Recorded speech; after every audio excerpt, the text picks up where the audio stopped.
you're going to hit your limit or what you think is your limit. And then you're going to find out that you are so much stronger than you ever knew.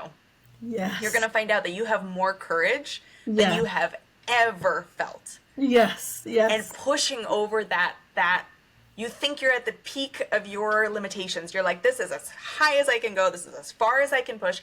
I can't do any more. And you think you're at the top. And then you overcome that and you're like, what? Yes. The That was truth. me. I did that. And it's Yeah. so rewarding.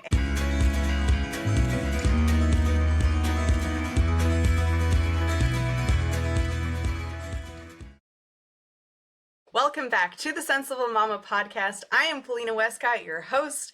Very excited to be here with you today. Before we get started, please don't forget to subscribe to the channel and share it with a mama that you think it'll help.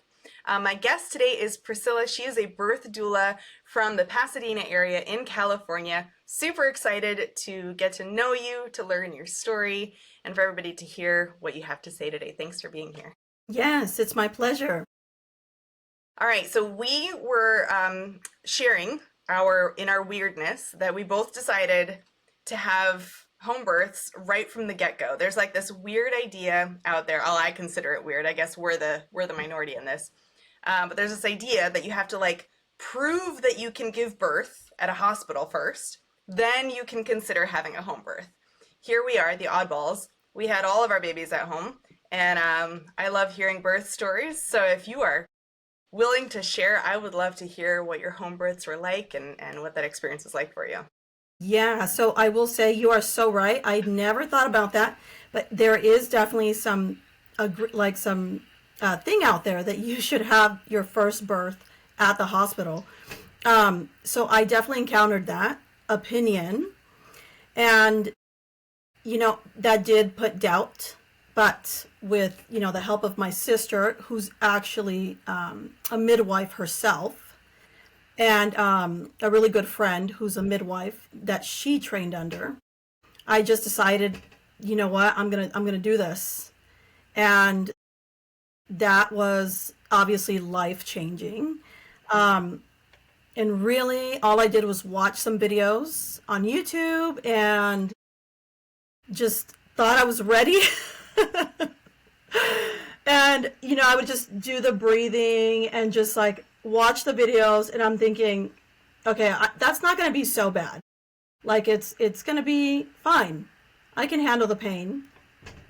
And boy, just my first birth was just obviously something to remember. I mean, it was contractions at what? It was like 5:30 in the morning, and all day they were just progressing and just getting stronger and stronger. And I had like my last meal, I like to say, of In-N-Out at like 7:30, and Dad was still at work, and I just remember thinking, oh my God, this is actually happening. And I was in denial the whole time, like thinking, no, this is not going to be it. Let's just, these are still, pretty mild, and, I'm having a good time still, right? So I'm like, I don't know, this might go away. And, just before I knew it, I was just taken by the wave of the contractions, and I was in full-blown labor by 11 p.m. And, all I can say is I remember thinking, my God, how am I going to do this? And I hit a point where I was in the shower all by myself, and I'm thinking, okay, the way out is the way through, and this is not stopping. This train is coming. And I just got out of the shower, and mind you, I was naked at that point, obviously, and I just swung the curtain open, marched into the room, and told everyone to come. And I was like, I gotta get this baby out. And we were supposed to do a water birth, and of course that didn't happen. So we had the tub, but we couldn't hook up the hose, so that was like out the window. So the bed it was, and I have Dad behind me, and I'm just using his legs as just, gripping his legs, and we're just doing the thing, we're pushing, and oh my God. Before I knew it, I just, I had the baby. And it was obviously something I'll never forget. The first time I saw my baby. And I just remember thinking and feeling, I did it. Oh my God, I did it. And, there's tears, obviously. So when I have my neighbors who's, she's a friend, and they could totally hear my contractions. I have her husband smoking outside the window, and it's like this celebration. The sun is shining through, and it's just the feeling after you do that. The feeling after you accomplish that is just, obviously, as you know, nothing compares to that. That just the release of knowing that you did it, and the oxytocin, and the hormone shift, and it's literally life juice. It's what life is made out of. You're like, I did it. This is my prize, and you have so much pride. And it's like that is my favorite addictive spot. So anyway, that's my birth story for that one. It's funny because there's some parallels between my story and your story. I also didn't get the water birth that I wanted. I had the tub, everything. But my body needed gravity for the first one. I was in the tub. It was great because it was very relaxed, but it was a little bit too relaxed. Like, I needed the naps, but also labor really slowed down. So I didn't get the water birth that I wanted. But same thing where at the end, like, and it was a long haul. I don't know how many hours did your first wind up being all together? It was 24 hours. Yeah. Okay. 23 hours for me too. Like, same idea, where it's a lot of work. It is not a walk in the park. And there were times where I was like, I can't do this, and it comes with the challenges and, trying new things, and what if we do this, and what if we do that? But at the end of it, like you were talking, like, it's just this, I've never done drugs, so I can't equate it to that, but I imagine there is some similarity of that, like, that high, that release of, like, you went through all of this stuff, and it was challenging, and you had to push yourself past your limits, and then more, and you overcame all of this difficulty and mental, blocks and physical discomfort. And then at the end of it, you get the absolute best prize ever, which is this perfect, squishy, magical little baby.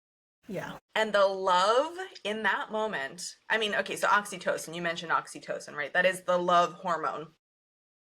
The amount of love you feel in that moment is beyond the capability of the English language to describe. Yeah. They're just, I've tried, where I'm like, it's like, I don't know, there isn't a word to describe that sensation. Just the completeness of it is just unbelievable. And I don't know about you, but I was like, obviously labor was labor. And then, like, 5 minutes after, I looked up at my husband and I was like, I could totally do this again. Like some sort of a psycho person. He looks at me, he's like, I don't know if I can. Like, I'm not so sure. That was a lot,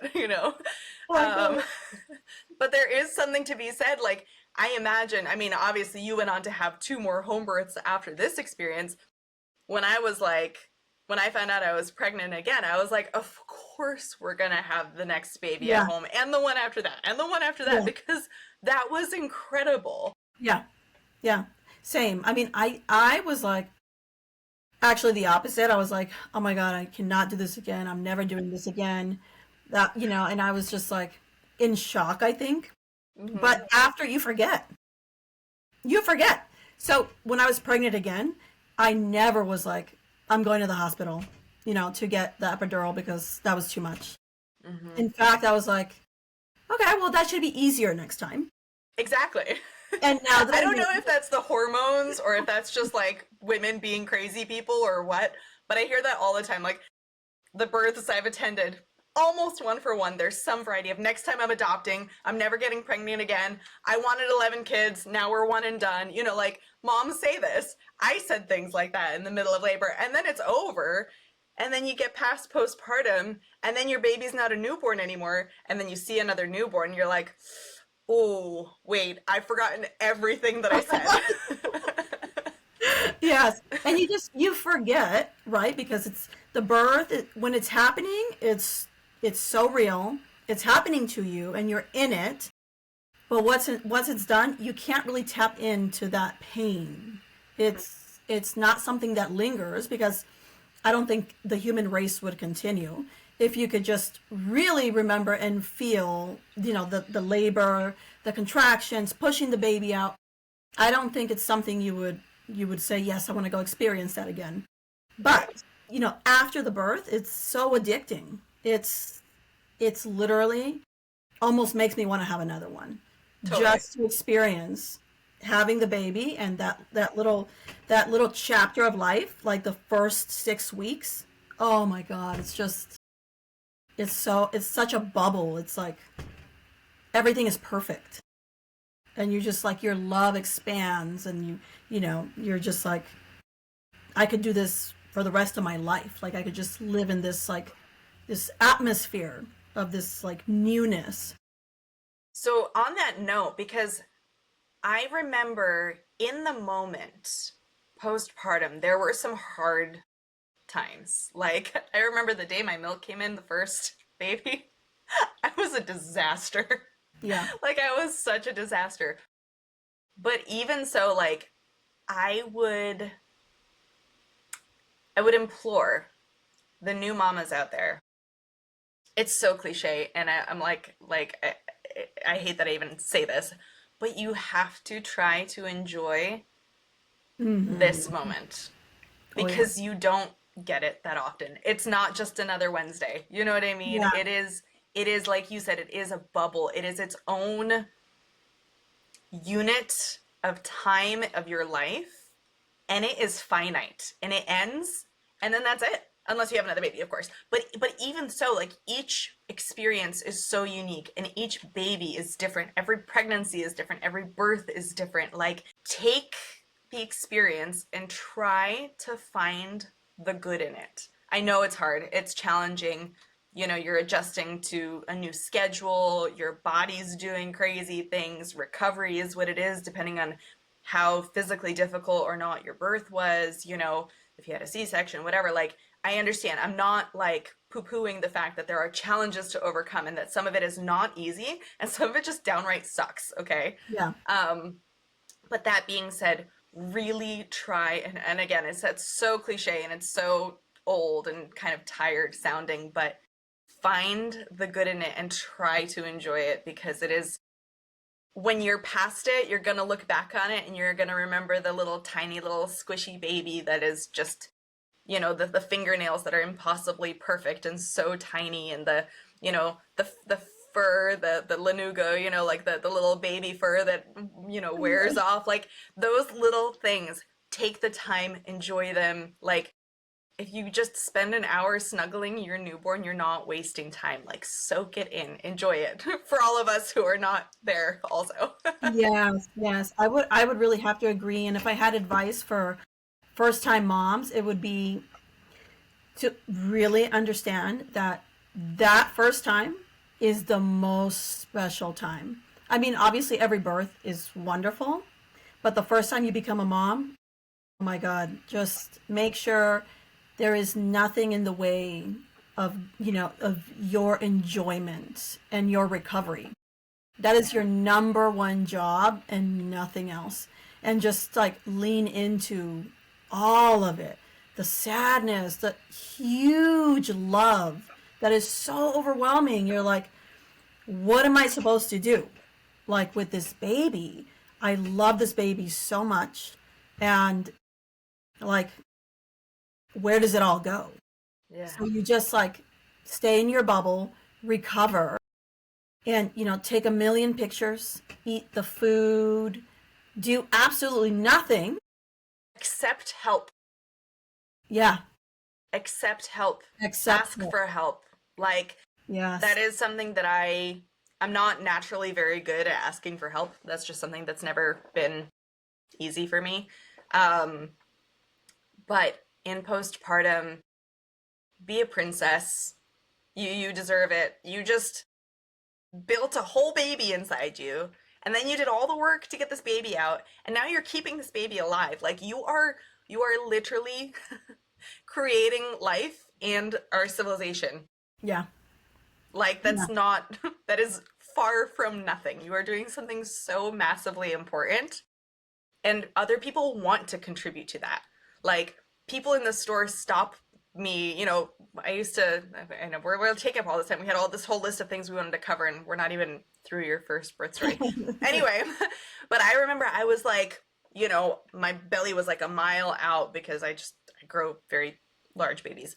And I remember I was at the supermarket and somebody was like, some random stranger comes over and was like, yeah, when are you due and whatever. And I was like, man, people are like really all up in your business when you're pregnant.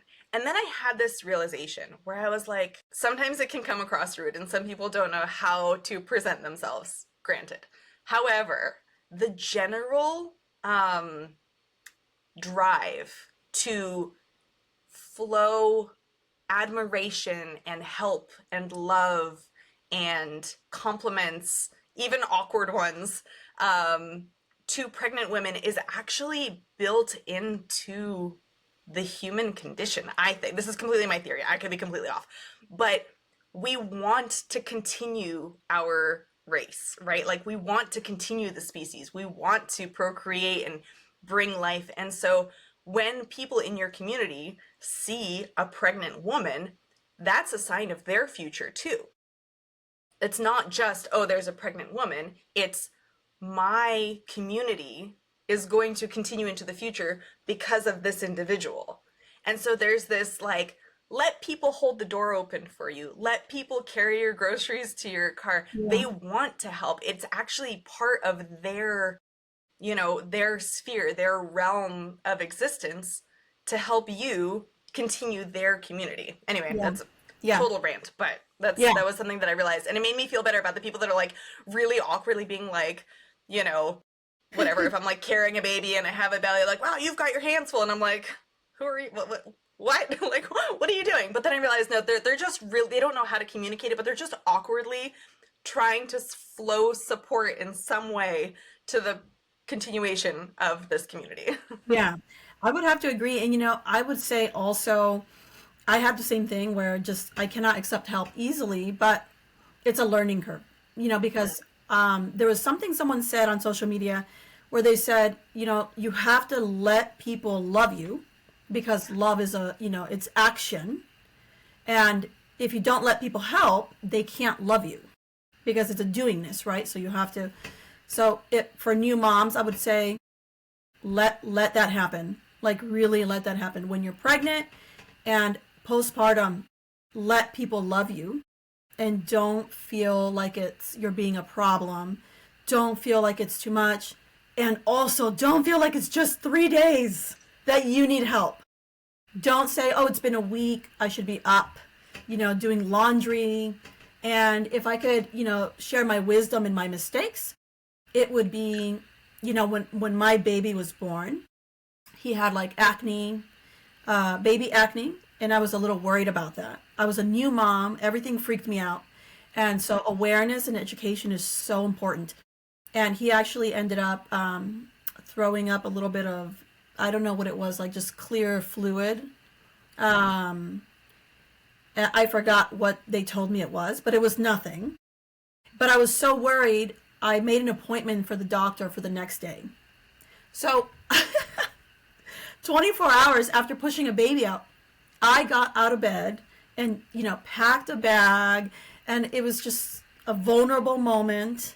And we went to the doctor to do the wellness check and all of that, because I was like, oh my God, something could be wrong, and might as well do the wellness check.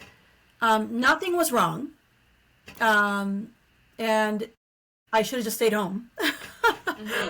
So, don't make appointments, don't rush, just rest. Drink tea, drink a little coffee, have the cookies, get a foot massage, read a book, watch movies, and really, just like accept that your job is to hold that baby, breastfeed, and don't freak out. Let people do the work, let them find out. Is something wrong? Ask your phone. I don't know. Ask your husband to research. Call your mom. Call your best friend. Let them come over. And, I really did not accept support as much as I should have. So that's my wisdom. Yeah, I definitely agree. I was laughing as you were talking because I did the same thing over boogers. My firstborn had boogers, and I was like, "It's the end of the world. He's not going to be able to breastfeed." I took him to the pediatrician. She was very um helpful, and she respected the fact that I was a new mom, but she was like, "Sweetheart, it's boogers. You just suction them out." And I was like, "Are you sure it's not something worse?" And she's like, "I'm sure." Like, as if she was like Right. patting me on the head. She's like, "You're cute." And I was like, "Oh." So I Yeah. definitely understand the first time mom, over any little thing. By the time the second one came around, I was like, he's growing like an arm out of his head. It's fine, it's fine.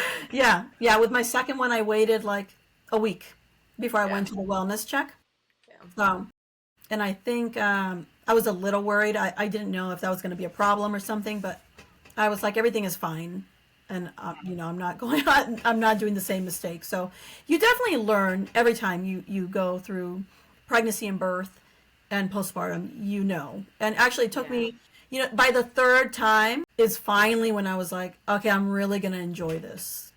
This is probably my last baby, and I'm going to just shut my door and just really be with this baby and soak in all of it. And just, I took a couple notes, I took a picture. I remember when we took my third to the doctor, I reminded myself with a picture, and I made a post saying, remember this, like, remember this car ride, remember the baby in the car seat, remember this day, because you're going to miss this day a year from now.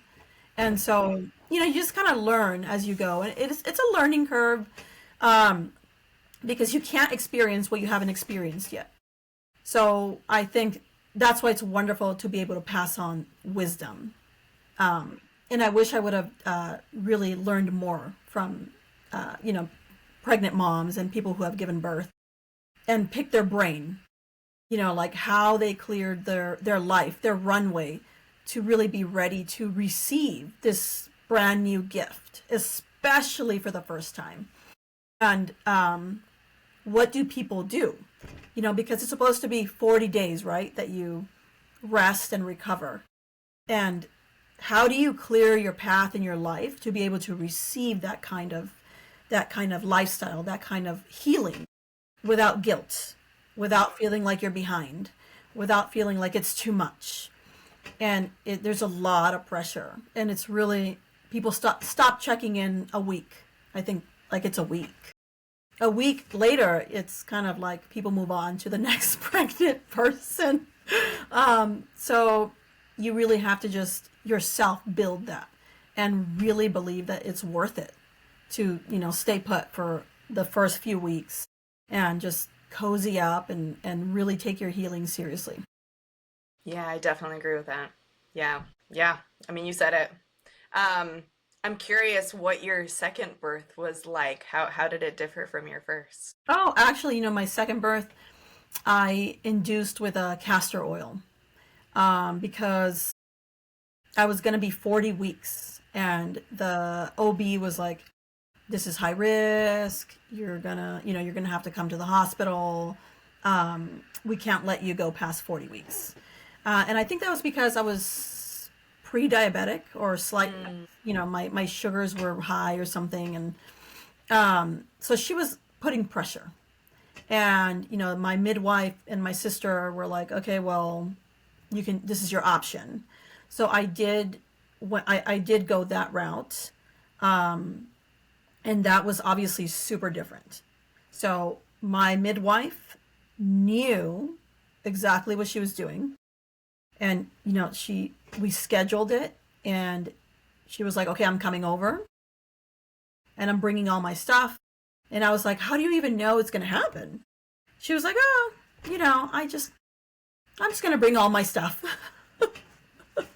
So we did a little bit of castor oil, and I think nothing happened. And after a few hours, we did another little bit or something like that.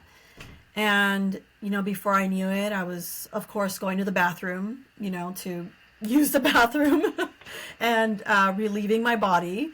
And then contractions started. But I was still in denial. I was like, no, this does not feel like the first time. There's no way I'm actually going to have a baby. And I was telling her, are you sure you don't want to just come back? And she was like, no, let's just, let's keep going. And this time I did get my birthing tub. So we had the tub all set up. It was raining. It was a beautiful day for a birth. And it was, more set up, and I was more ready in some ways. But it was so fascinating because I just did not feel like I was in labor like the first time. The first time was just so dramatic. And, all the contractions were like, I felt all of it. And it was just like, it just felt stronger. So this one, I was like it just took a while to ramp up. And let's see, by the time I was in full-blown labor, I just didn't really feel like I was in full-blown labor. So, and she was like, I think it's time to push. And I was like, there's no way. But, so I don't know. I mean, I got in the water, and I just, did the pushing. Oh, but she did have to manipulate my cervix. Yes, so that was not very fun. That's a nice way of putting it. She checked me. And I guess the baby was really not, the head was not putting pressure, in the way that it needed to happen so the baby can come down and fully open up, right? So she went in there and actually manipulated my cervix, and that was pretty painful. But she saved the day, which is just always so amazing how midwives know what to do, right? And it can be a little scary, but it's not, because a good midwife, they're just, the vagina whisperers. They just know what to do. And if you just trust that, you won't end up in the hospital, and you will get your ideal birth. So she just did her thing, and the baby was able to come down. So, and this one was faster. It was like 8 hours total. So by the time, so it was pretty fast, 8 to 10 hours. And I pushed the water, pushed the baby out in the water. And that was obviously I was just so proud. And I just remember looking at the baby, and I'm like, is it really a girl? Oh, because I was excited that it was a girl. And I just had to verify that she was a girl. The first thing I did was look to make sure that it was a vagina and not a penis. And obviously but I did bleed. That one was interesting. Oh, and the midwife was so fast to catch it. She saw that I was bleeding. She got me out of the water. She had the shot ready, the Pitocin shot. And she did that on my thigh, and she saved the day. And I was in complete awe of how she made all of that work. And because had she not been so trained, I would have ended up in the hospital. And, possibly a C-section. Because I was already having contractions, right? But the baby was not really opening me up. So that is how you end up with C-sections. And obviously, people can't help if that happens, and there's no shame in having a C-section, of course. Sometimes there is a legitimate need, of course. I tell everybody, like, people who say that everybody should have a home birth, that's just not true. You know, we're having a conversation between the two of us. We've had all our babies. We had 5 babies born at home and they were great. But I think both of us as birth doulas would also acknowledge that it's not for everyone. And it's not only because you're medically high risk or whatever, like, it also has to do with the person themselves. Where do you feel the safest? Where do you feel the most comfortable? Because if you don't feel safe at home, you shouldn't have a birth at home, Yeah. you know? Yeah. I would have to agree. Yeah. I mean, it's just like it's tricky. It can be tricky. But you have to decide if you are willing to trust that help, which dovetails into my next comment. I know we were going to talk about this later, but your birth team, you have to trust them, like explicitly. You have to just like know that they're going to make the right decisions, and you have to trust yourself to let go and to know that they know what they're doing. Midwives and doulas, they take the steering wheel, and you take their direction, and you trust you trust your baby and the birth, and you will be okay.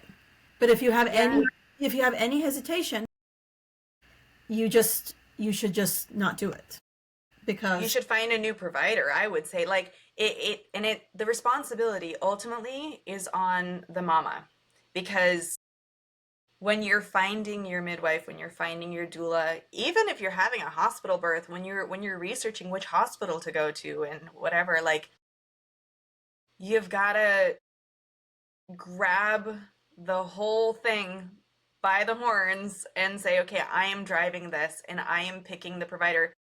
And when it comes time to it, if you're having a hospital birth, when a provider comes in that is just not jiving, who's being a bit of a jerk, you also can remain in control and say, with all due respect, you're not allowed in this room. Or tell your husband or your doula or your mom or whoever's there with you, okay, that person, if you're not comfortable being confrontational in labor, make somebody else have the conversation. Totally fine.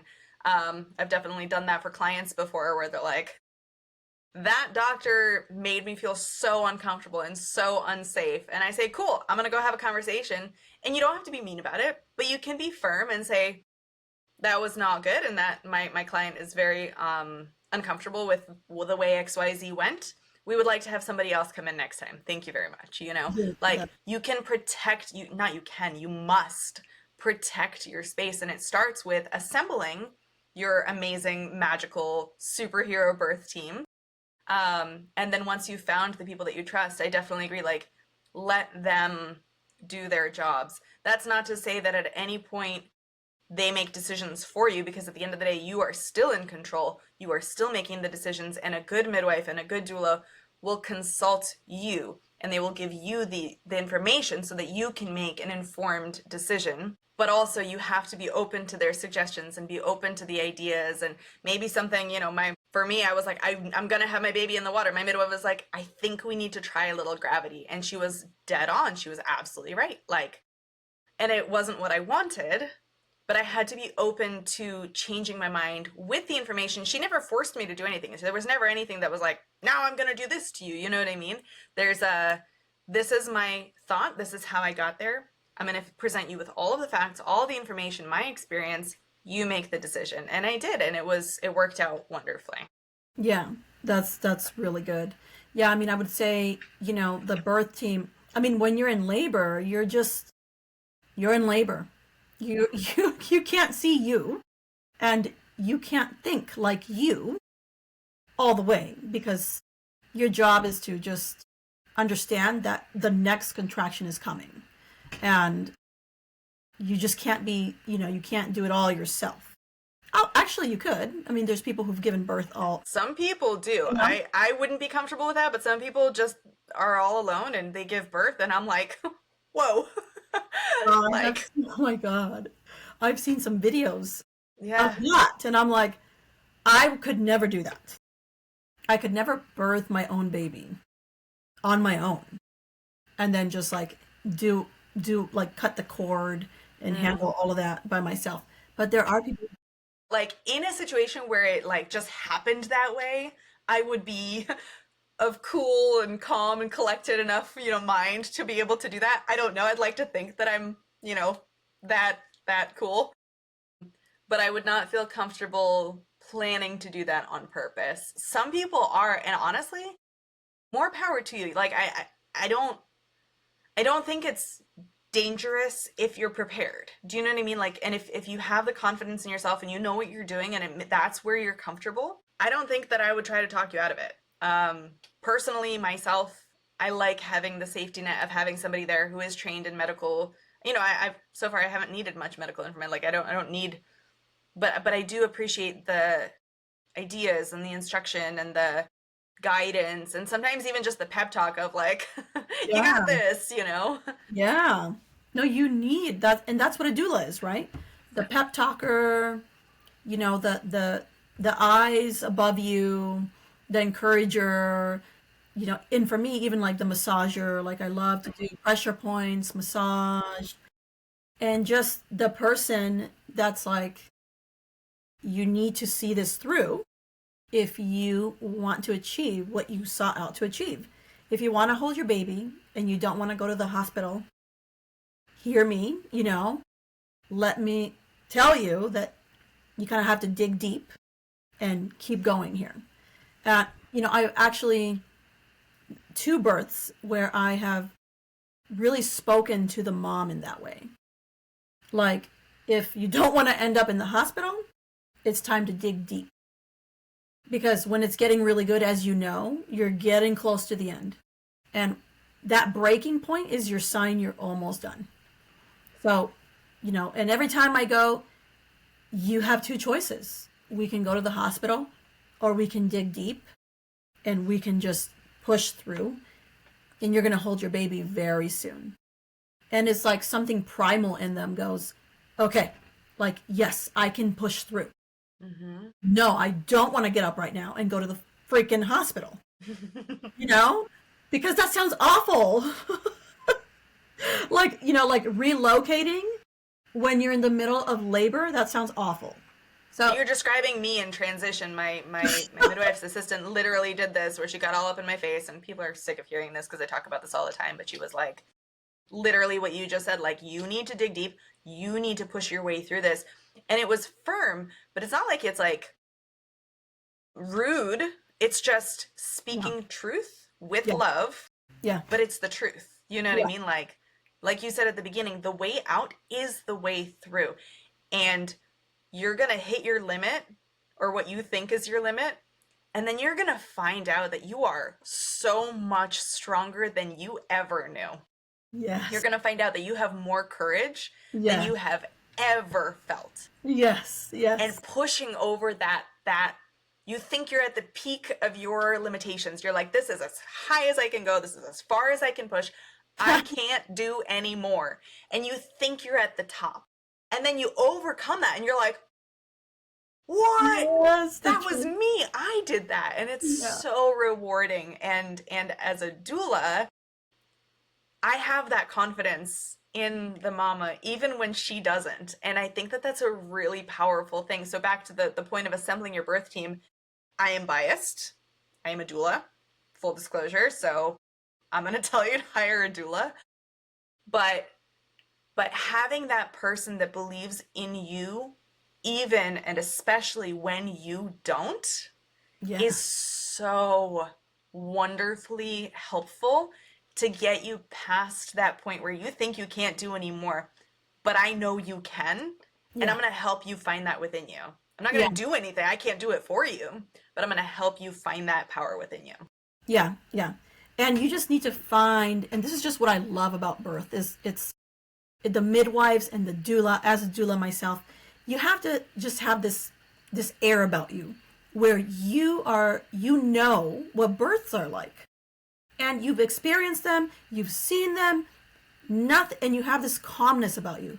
Nothing is alarming, everything is normal, and it's just this cheerful, realistic, calm attitude where everything that's happening to the mom, you make her feel that it's normal.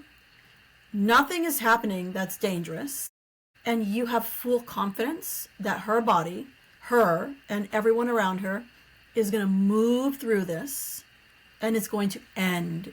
It's not a panic, and nothing is coming except a baby. And just that internal, you feel it in your bones. This is how the human race has happened. And it's not scary, and you're not sick, and you're not going to break. It's actually just occurring, and it just doesn't stop. And you have to just believe that, and you have to have people around you that really believe in you. So if you're choosing a birth team and there's any sign of panic or, uncertainty or what if, like too many, like, oh, I'm not sure. Like, I'm not sure if I know how to do this, or if this happens. As long as this doesn't happen, we can do it. Or as long as this, you just have to have people who have been in the trenches enough, I think, to just know what they know. And they've seen enough the rawness of birth, because it can be, it can be a little bit jarring, or it could, like, if the, Of course. mom is screaming, if you just never know, but you have to just stay calm and just be there. I'll tell you, confidence and courage are contagious.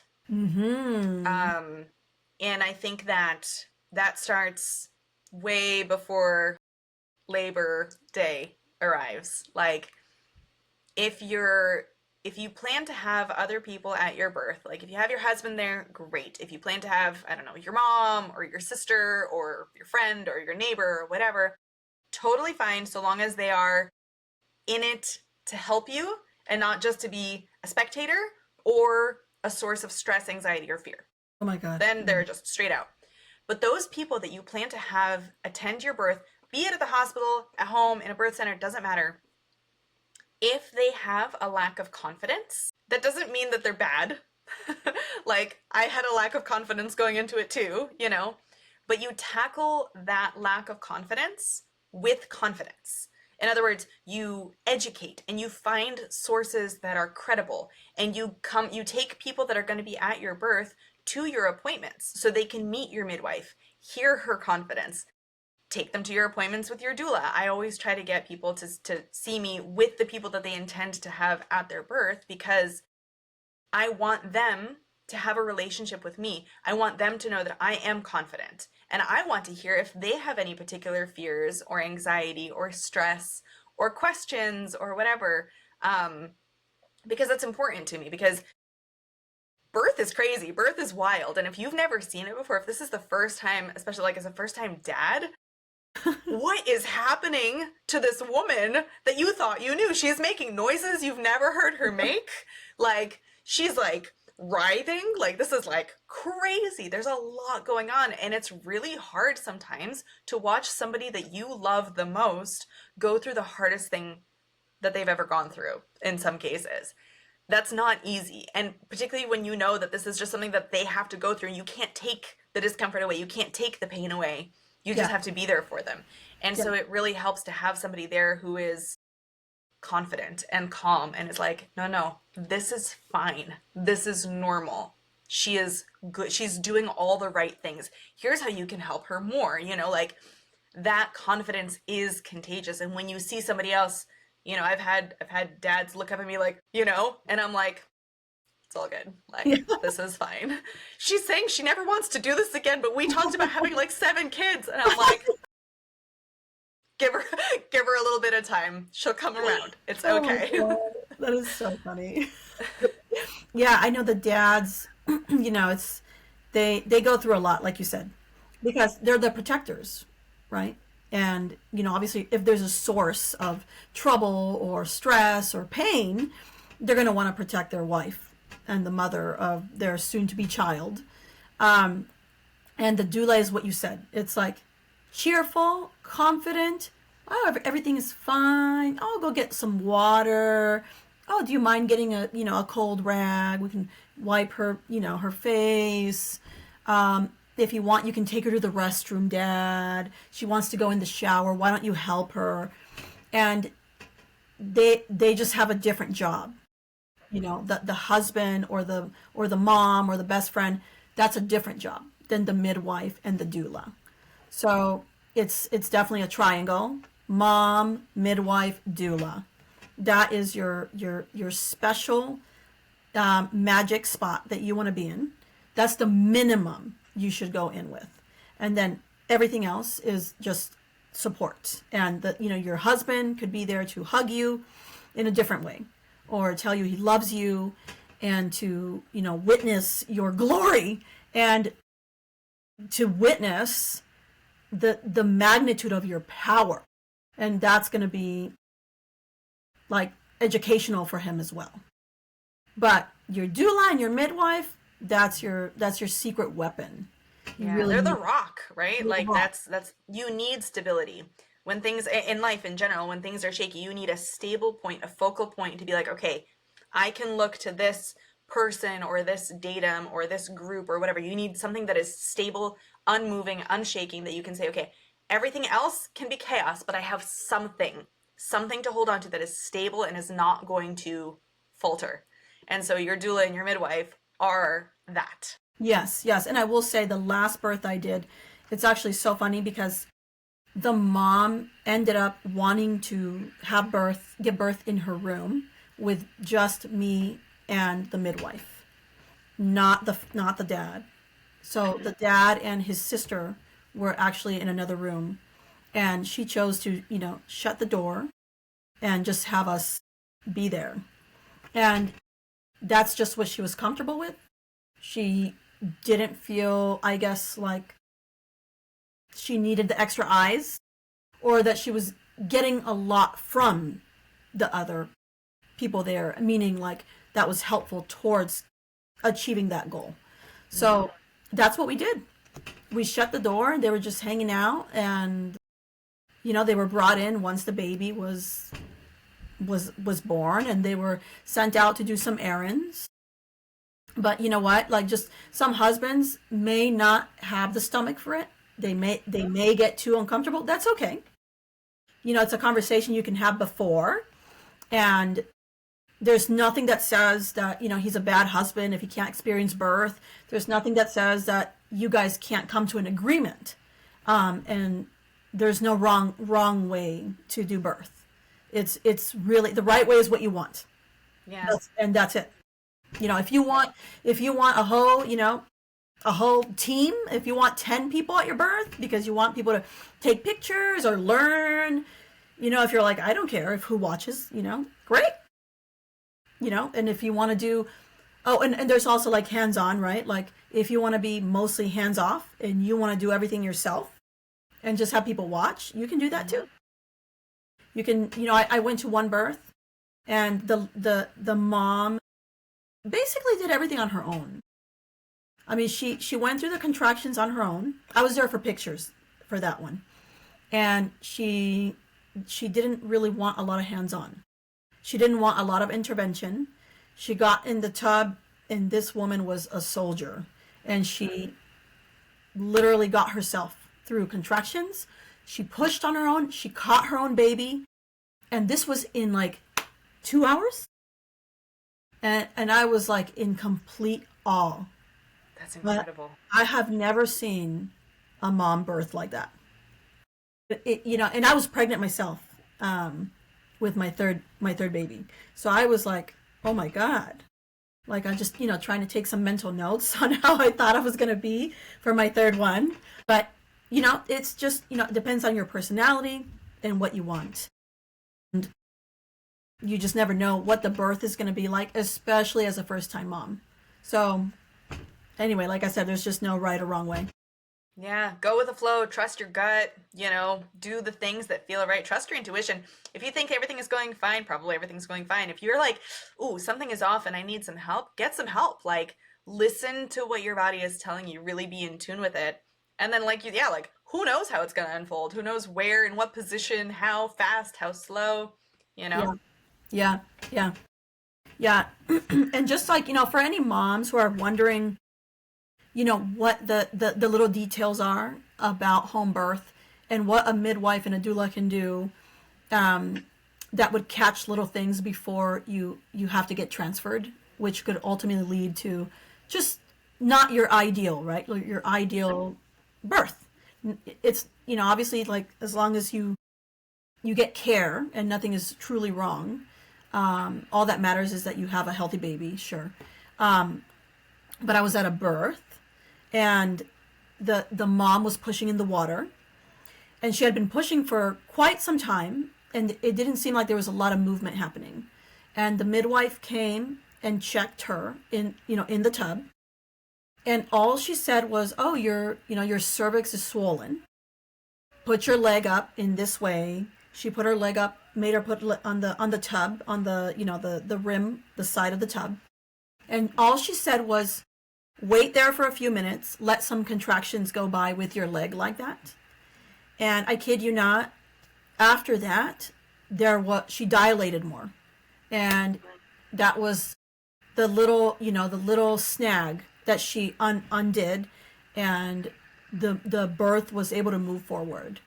So it's just so beautiful to know that if someone knows what they're doing and they believe in the power and the idea of natural home birth, you will get what you want.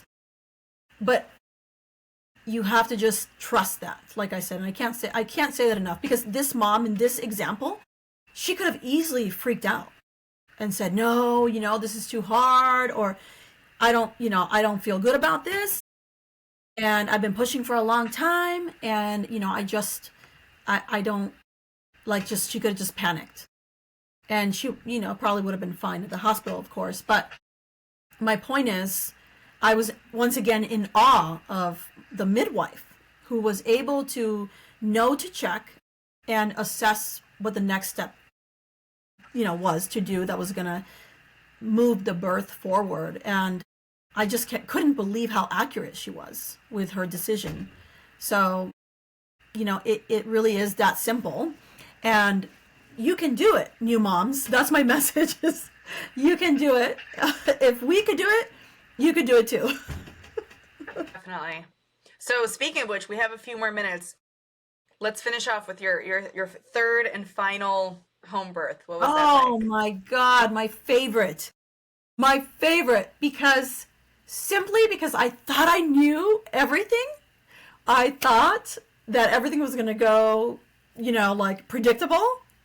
And I was like, "Oh, this is my third baby. Oh, he's going to come early. Oh, it's going to be, whatever I thought." It was not that. I just love this story because I was like, "Oh, the baby's so low at like 37 weeks. I was like, "Oh, he's so low already. And I feel him, and he's coming early." He just did not come early at all. He was actually a week and change late. And my midwife came. She brought all her tools. She set them up because she thought I was in labor. She came to check me. And she was like, "I'll just leave my tools here. And I'm going to, go home, and I'll come back later." And she didn't come back for over a week. So her tools were there. And it's just so funny how backwards that was. I was so sure that he was going to come early, and he was, the late one.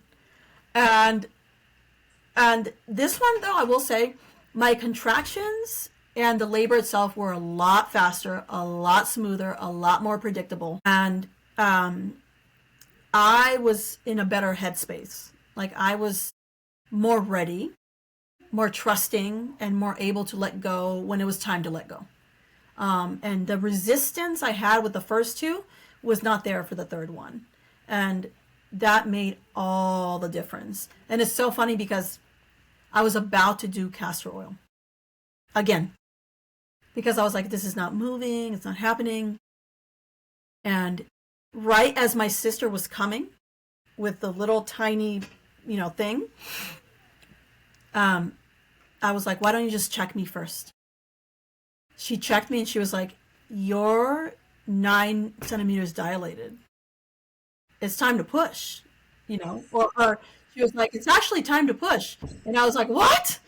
And sure enough, but the contractions were so different. It went from nothing to they just ramped up so fast. And they were so intense. They were so intense. And I remember thinking, like, oh my God, like, I can't do this. But that's only because I was so close. And I was on the ball and I was like holding on to my sister, and they were just thunder, they were like earthquake. And I was like, whoa, that is so different from my other two. But that's because I was opening up faster and the baby was coming down faster. And in the water, I just remember thinking, like, really listen to them, Priscilla. Like, listen to what they're saying to you. Breathe how they're telling you. Let go of that tension. And it made all the difference. Like, I just remember letting go of this instinct we have to, clamp up and try to control the body. And I remember thinking, okay, the way out is the way through. And just really in the water, letting my body open up. Just like a flower, just like saying, screw it. It has to happen. And just the minute I really just envisioned my hips opening up and my vagina opening up, Wow. opening up and just like pushing. She's like, oh, he's actually bigger than I thought. And I was like, oh God. And I was like, oh, okay. Oh, wow. Like, that's a, wonderful thing to acknowledge in this moment of pushing. So, God, but it's just so beautiful. And this one I was more aware. Like, I'll say that. Like, I was able to enjoy the birth more even and be more aware of what was happening. And he came out and I tried to catch him because I swore that I was going to pull out the baby the third time. It didn't happen. I tried, but it's okay.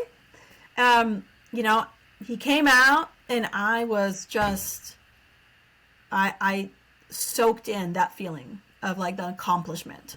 So I already knew that I was going to, really soak that in. So anyway, like I said, it's just beautiful.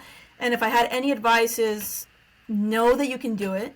You are strong enough, and with the right help and support, you can have a birth story of your own. And I like you were saying, the accomplishment after is so worth it. It's just, you don't have to go through the pain. You don't have to. But it's just a game, and it's just something to accomplish just like anything else. Just for the sake of it, just for experiencing it. And the accomplishment you feel after is unmatched. It's like really nothing else can match it. Yeah, that's beautiful. I mean, for me, I couldn't agree more. For me, the biggest reward personally was I got to know a new version of me, I didn't expect that. I expected a lot of things out of my birth, and obviously I got the baby and I got, a lot of the things that I wanted, but the thing that I did not see coming was a newfound respect and appreciation for myself, which sounds conceited, but I am not that person. I'm not the kind of person, just like it's hard for me to ask for help. It's hard for me to, or used to be very hard for me to acknowledge what I was good at and my strengths. And, I was very quick to sort of brush off my capabilities. And one of the things that really, really changed for me, the moment I pushed out the first baby, I was like, wow, I am a lot more than I thought I was. A lot more strong, a lot more brave, a lot more determined. You know, there was so much that I learned about myself going through a physiological birth, which was so unexpected, and it was not why I was doing it, but it was such a beautiful sort of benefit, So people say, "Oh, there's no reward for going unmedicated." Look, if you get the medication, it's okay. And there's a time and a place for medical intervention, and there is nothing to be ashamed of. Like, I've attended C-section births, and it was the right decision in that moment. And Yeah. given certain circumstances, I would opt for a C-section. I'm not like, never, Yeah. Right. but if you have the opportunity and you have the chance and you know, you're able to go down that path, like you said, with the right support team, with the right preparation, with the right mindset, Yeah. it's a beautiful thing to experience, and it's definitely something I recommend. Yeah, me too. I Yeah. would say really don't don't sell yourself short, meaning if you really want to have that experience, don't back down. Just really go for it and know that a lot of women do it, and it's worth it, even if it's painful, even if you could have not felt the pain. Um, if if like you said, if you really want that betrothed, that's okay. But it's also okay to say, I prefer to really feel it all, experience it all, and to have it be a sacred thing that's a worthwhile pursuit. Definitely, definitely. So it's been an hour. I don't even know. We didn't even cover some of the things on our list. That's okay. We can do another episode in the Yeah. future. This was such a nice chat. Yes. It was wonderful. And if somebody wants to hire you as a doula, how do they go about doing that? Well, you can always email me at starseamoon43@gmail.com. Or Yeah, I'll throw it in the description. Well, this was wonderful. Thank you so much. This was a wonderful chat. I love hearing all birth stories. At this point, I'm just addicted to birth stories, but home birth stories are very near and dear to my heart, and the similarities between our stories was kind of cool. yeah, So thank you so much for coming on. We'll definitely have to do this again sometime and cover the things on our list that we didn't get to. yes, So thanks again. yes. Thank you. This was awesome. Absolutely. Thank you, everybody, for joining, and I will see you in the next episode. Okay.